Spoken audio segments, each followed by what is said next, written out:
আসলে সবার ভালো লাগে, আমারও ভালো লাগে, ভীষণ ভালো লাগে।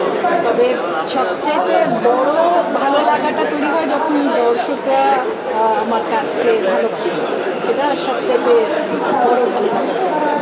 আমি আসলে বুঝতে পারিনি যে আপনাদের এত বিশাল আয়োজন, আমি ভেবেছিলাম আর একটু ছোট পরিসরের আয়োজন হবে। খুব ভালো লাগছে। এই যে অ্যাওয়ার্ড পাচ্ছেন, যে দেশ বিদেশে কানেও গিয়েছে, অ্যাওয়ার্ডটা সবচেয়ে কোনটা আপনার জন্য স্মরণীয়? ভাইয়া আপনি একটু ভুলিয়ে ফেলেছেন, কানে আমি যাইনি, কানে বাঁধন গিয়েছে।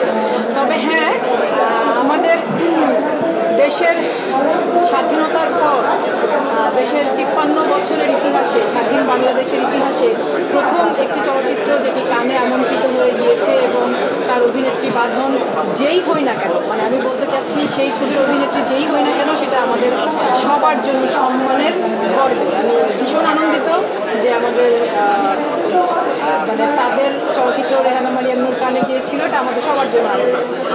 আর আমার কাজের কথা যদি বলেন, হ্যাঁ আমি কাজ করছি, সম্মান পাচ্ছি, সম্মান পেতে তো আসলে সবার ভালো লাগে, আমারও ভালো লাগে, ভীষণ ভালো লাগে। তবে সবচেয়ে বড় ভালো লাগাটা তৈরি হয় যখন দর্শকরা আমার কাজকে ভালোবাসে, সেটা সবচেয়ে বড় ভালো লাগার জায়গা। 2025-এ আমরা নতুন কি দেখতে চাচ্ছি? কাজের কথা যদি বলি, আসলে অনেকগুলো কাজ মুক্তির অপেক্ষায় আছে। তো যে কাজগুলোর শুটিং এর মধ্যে শেষ করে রেখেছি, সেগুলো আস্তে আস্তে হয়তো মুক্তি পাবে। 3-4টা চলচ্চিত্র শুটিং শেষ করে রেখেছি, দুটো ওয়েব সিরিজের কাজ শেষ করে রেখেছি। আশা করছি সামনে ক্যামেরাতে দিয়ে দেখতে চাচ্ছি কিছু এরকম কিছু। আপু, আমি তো বলেছি এর আগেও যে আমি আসলে মাধ্যমকে ওভাবে আলাদা করি না। আমি মনে করি যে আমি একজন অভিনয় কর্মী, আমার কাজ অভিনয় করা। সেক্ষেত্রে মঞ্চ, চলচ্চিত্র, টেলিভিশন, ওটিটি বা বিজ্ঞাপন চিত্র, যে মাধ্যমেই আমি কাজ করি না কেন, আমি তো আসলে অভিনয়টাই করছি। হ্যাঁ, মানে চলচ্চিত্র মুক্তির অপেক্ষায় আছে, যেগুলোকে আমরা আমাদের এখানে বড় পর্দা বলি। ওটিটি প্ল্যাটফর্মে ওয়েব সিরিজ, ওয়েব ফিল্ম মুক্তির অপেক্ষায় আছে। আর নাটক তো চলছে, টেলিভিশন নাটক আছে। হ্যাঁ, তো সব মাধ্যমেই কাজ চলছে আছে। আপনার শীত তো এসে গেছে, আপনি কোন ওয়েদারটাকে খুব বেশি পছন্দ করেন? গরম বেশি? না, শীত খুবই পছন্দ। কেন? শীতকালে খেয়ে দিয়ে আরাম, সাজুগুজু করে আরাম, ঘুমাতে আরাম, লেপ কম্বল গায়ে দিয়ে আরাম। তো তো শীতের কোনো প্ল্যান আছে গ্রামের বাড়ি? আচ্ছা, আমার গ্রামের বাড়ি খুব কাছে, মানে টাঙ্গাইলে তো মুশকিলের ব্যাপার যেটা হয়েছে, আমার গ্রামের বাড়িতে কেউ থাকে না। মানে আমার বাবা মা ভাই সবাই ঢাকায়, আমার এক চাচা ছিলেন, তিনি মারা গেছেন, কেউ নেই, বাড়ি খালি পড়ে আছে। যে কারণে যাওয়াটা একটু অত ঘন ঘন হয়ে ওঠে না। তবে হ্যাঁ, মানে শীতের সময় হয়তো সবাই মিলে যাওয়া হতে পারে। আচ্ছা, যখন অ্যাওয়ার্ডে কোনো কিছু অ্যাচিভ করেন, তাহলে আপনি কোন জিনিসটা খুব বেশি মিস করেন? কাকে বেশি মিস করেন?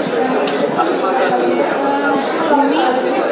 মিস করি না, আমি কিছু মিস করি না। মানে আমার কাছে কি জীবনটা একটা জার্নি, এই জার্নিতে আমরা অনেক কিছু যুক্ত হবে, অনেক কিছু হারাবে, অনেক কিছু থেকে যাবে।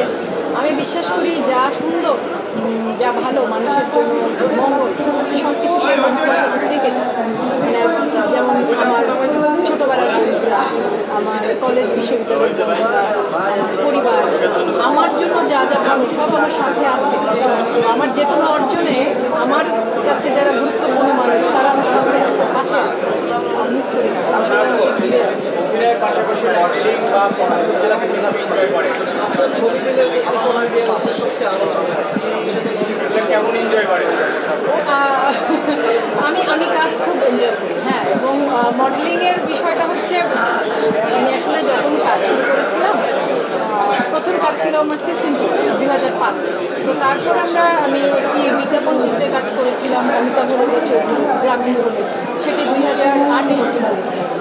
এবং সেই সময়টাতে আমরা যারা নতুন কাজ শুরু করেছিলাম, আমি, তিন্নি, তারপর সে সময় ছিল কে পারারুমা, এরকম অনেকে আমরা যারা নতুন সে সময় কাজ শুরু করেছি, তখন সাপ্তাহিক 2000 এবং আনন্দধারা নামে একটু পাক্ষিক ছিল। এবং সেই আনন্দধারার আমাদের সাশা কর্মের সাথে যোগাযোগ করি। সাশা আমরা কিন্তু ঈদের সময়